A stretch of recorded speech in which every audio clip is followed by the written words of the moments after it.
So the Premier League returns on Saturday. Could champions Liverpool be set for another barrage of long balls and long throws when Sean Dyche and Nottingham Forest are in town? Charlie, Arne has said they've not quite yet found the answer to direct play from their opponents. What do you think Sean Dyche would have made of those comments? He would have took it in his stride, the comments, and like all managers in the Premier League, that's another tactic that we can do to beat Liverpool. So everyone goes on about Sean Dyche in a way, it's a Dyche ball and all this, it's a long ball. There's more to it, but it's any Premier League, any manager who hears that, are they exactly going to prick up and go, oh, of course it is. The opposition manager's showing us that there's a weakness, telling us, but they're not showing us, telling us that there's a weakness in how we can't defend long balls. And everybody can see it themselves when watching games football. Liverpool don't react well to teams that go from back to front quickly. So it won't be a shock to anybody watching the game that it'll be a long ball game from Nottingham Forest. Liverpool are a hard one to figure out at the moment, aren't they? Because, after the Villa and the Real Madrid wins, you thought, oh, they're back, played well, deserved to win those games. And then there's the City performance. So, where are Liverpool at the moment? They're in a tough position. They are, because the expectations of being defending champions, you have to perform the following season. And then the performance against City was lacklustre. You had the good result against Villa, performance against Madrid, then you go to City. And that's not taking anything away from Manchester City, by the way. I thought they was brilliant on the day, but Liverpool didn't throw up anything in regards to the game or give them any stress. Obviously, the goal got disallowed Virgil van Dijk, but other than that, they were easy pickings for Man City. Where they go from now, look, this game at the weekend could be a real difficult one again. Yeah. Should we bring in a couple of fans on this? Yeah. Let's do it. OK, we've got a Liverpool fan, Connor Ray, with us, and a Nottingham Forest supporter, George Edwards. Morning, guys. Hope you're OK. Thanks very much for joining us this morning on Sky Sports FC. Connor, I'm going to start with you.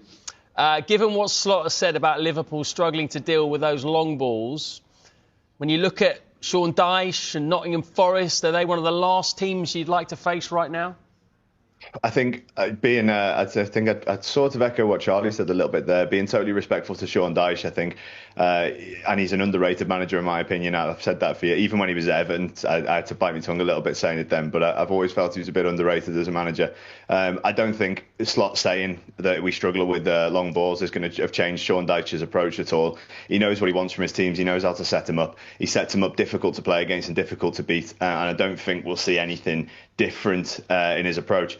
Slot's being honest, and that's been refreshing for us at times this season and last season as well. But is that refreshing in this case, though, Connor? Because he's pinpointing a weakness. So all that's going to happen now is that Liverpool are going to get peppered even more by opposition who can play like that. Yeah, I mean, maybe, yeah, that's, you'd think so. But then I think that, again, we're talking about Premier League managers, aren't we? I think it's doing them down to say that they need Arne Slot to come out in a press conference to the wide world and say, we struggle against long ball teams. And then suddenly Pep Guardiola's going to go, in that case, I'll play long ball. I don't see that happening for Premier League managers. There's a reason they are where they are. And as Charlie says, it's not that simple. It's refreshing to hear that Slot knows what the issues are, that we struggle against long ball teams. Like, it'd be nice to see us do something about it now. I think that's the next step. At least he knows what the problems are. It'd be worse. I'd feel much, much worse about it as a fan if he was coming out every single weekend saying, I don't know why we're losing games. We're trying our best. We're working hard. We should be winning these games and stuff, because that would just blatantly not be true.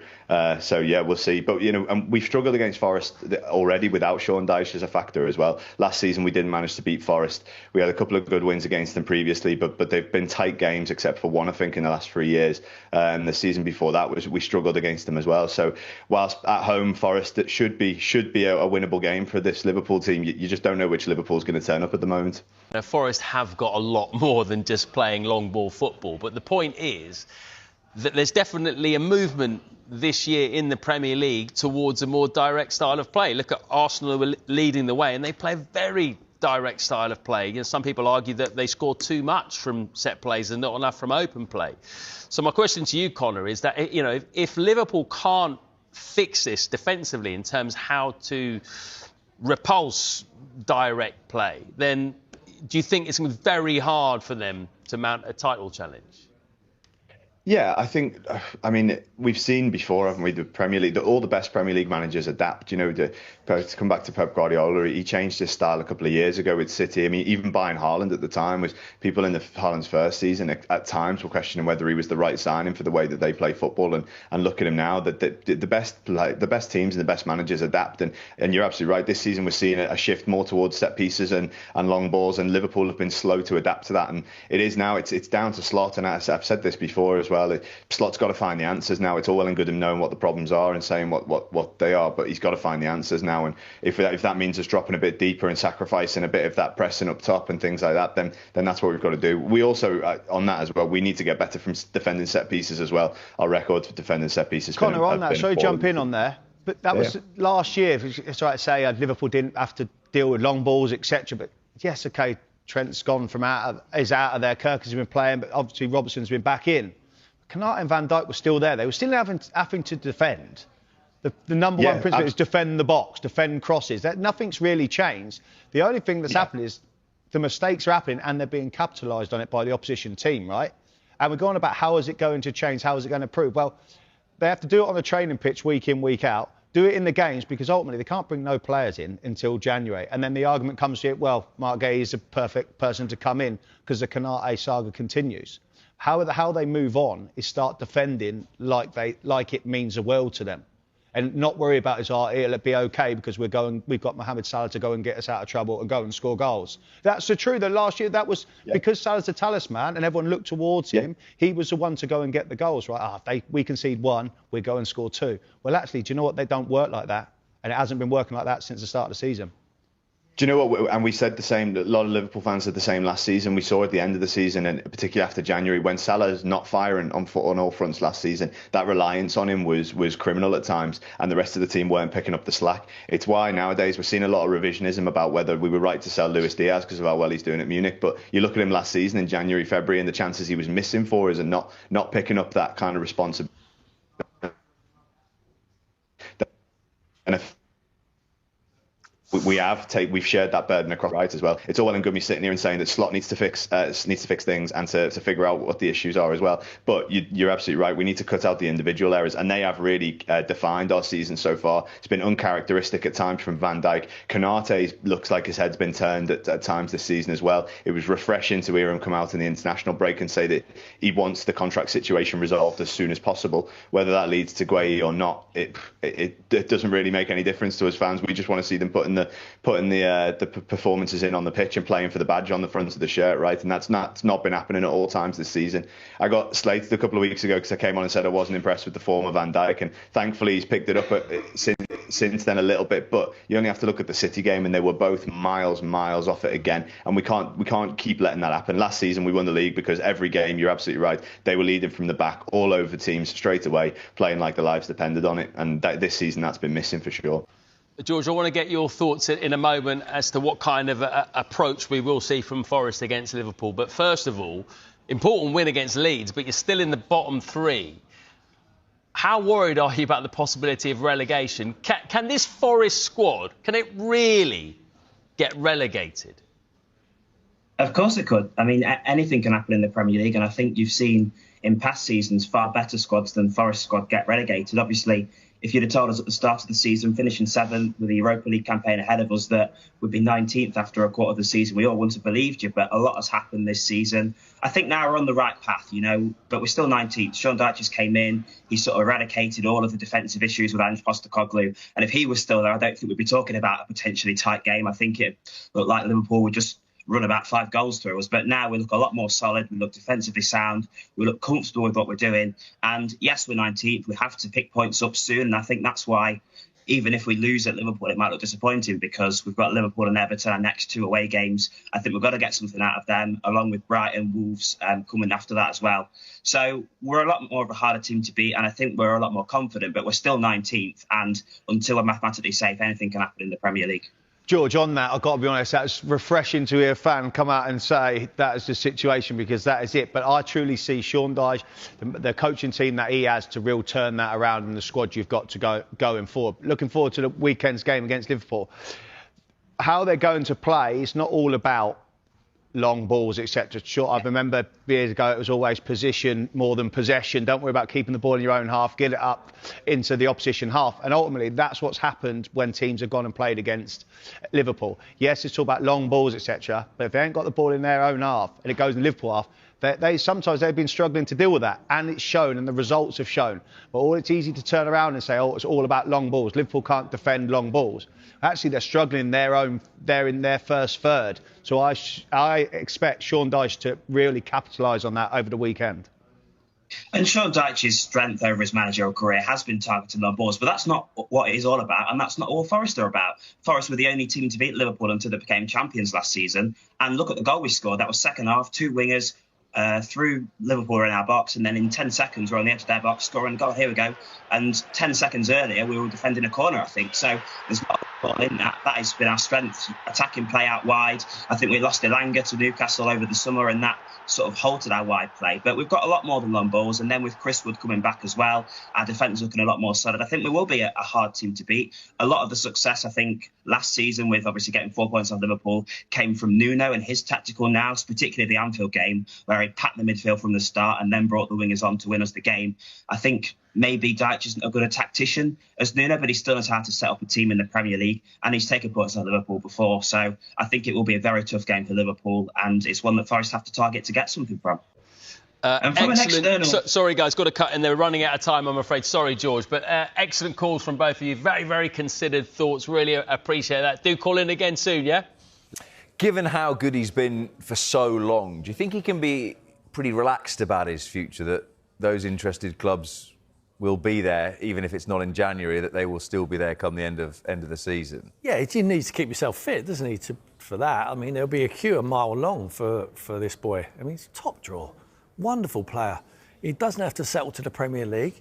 You know what you're going to get. The only question mark will be, it's OK playing for Bournemouth and Bristol City. Can you play for Liverpool? Can you play for Tottenham when the spotlight's on? Can you play for Arsenal? You know, it reminds me of his career is a bit like Eze, little bit, you know, and he stepped up to Arsenal and he's been outstanding. So, if there's nothing like a sure thing, 100% sure thing, but I think it's the nearest you're going to ever come to it, because physicality, you don't have to worry. Look at the size of the boy. Do you know, he's like 6'3", you know, everyone bounces off him. He's got 2 feet, he dribbles, got great balance, sees the play, and he knows the Premier League. That is the key one. You know, for me, Tottenham, for instance, let's use them as an example. Like Satel, Odegaard, who else? Kudos. Kudos has done all right, but this is a sure thing. This is someone you know is going to hit the floor running and make the difference to your squad. Hopefully, from a selfish point of view, I hope it's Tottenham who go and sign him, because I think he could really, really make the difference. But they'd have to clear out a lot to make way for him, because there's a lot of dead wood there in his position, but he would surely grab the ball by the horns. Look at him, like both feet, the ability. He looks like he's not moving, but he certainly is. And he's a great finish, outstanding. I saw an interview Jamie Redknapp done with him a couple of weeks ago. Just by listening to the boy, you know, I fell in love with him. I just felt like he's so grounded, just a wonderful character. And he pretty much looked like he knew where his future lied. You know, and at the moment, I'm just concentrating on the Bournemouth thing. If something else comes up, it comes up. If it don't, it doesn't. Sure, if you've got any, like, no disrespect to Bournemouth, they've been outstanding, but they know what they are. They're similar to a Brighton. There comes a time when players get to a level of pricing and they just cannot keep them, and they don't stand in their way, just let them move on. I think this will be the next one off the rank. And that's the thing, isn't it, that I think... Also, I guess, when you're deciding, when you're at Bristol City, say, that Bournemouth is a good springboard, in the sense that he's already seen last summer Kirkesh play well, get a move, Howson play well, get a move, Zabani. So he knows that if a club get to the right price, that Bournemouth, as you said, they know that he's not going to be there forever. Absolutely. Like Eze, like a QPR, you know, they move to Palace, then you go to the big one, then you go to Arsenal. I think he's ready for it. 100% he's ready. But like you say, no rush. No rush. He looks fit as a fiddle, looks very durable, don't seem to pick up injuries. So hopefully he gets what he wants. And if it means he stays at Bournemouth and breaks all sort of records there and gives the locals some really happy days, which he's given them at the moment, then so be it. But I think he will move on and he'll play for a huge club in the Premier League and be a superstar. When you're a player and you have the choice of club, what's the big thing that's going through your mind? Money. I ask. I knew that was going to be the answer as well. No, it comes into it. Obviously, it comes into it, but location. Yeah. I mean, it's wonderful down there. I mean, he's not going to find anywhere like the South Coast. But it would obviously, is the family there? He's going to move his family down. Is it about how confident you are that you're going to play? Are you going to play? Have they got an opportunity to win things? He wants to be pushing. Look, they've done very well to get in a position where they are fighting for a Europa League spot. But surely, if you're a footballer, you want to be, at the end of the season, you want to be lifting trophies, because you want to be telling your grandkids that I won this. It doesn't matter how much money you got in the bank. They're no interest in that. All they want to know is, did you win anything, Grandad? And he said, yeah, I actually did. I went to Tottenham and I won the league. Therefore, I was going to say, where would be, you think, the best choice of club? But you're just going to give me a bias. I just think, no, I won't give you a biased answer. I just think Tottenham need him more than them clubs. I'm surprised Liverpool never took him in summer. It went for Wirtz. Obviously not settled. That is the settling in period we were talking about with Semenyo. He hasn't got to worry about. So hopefully Tottenham.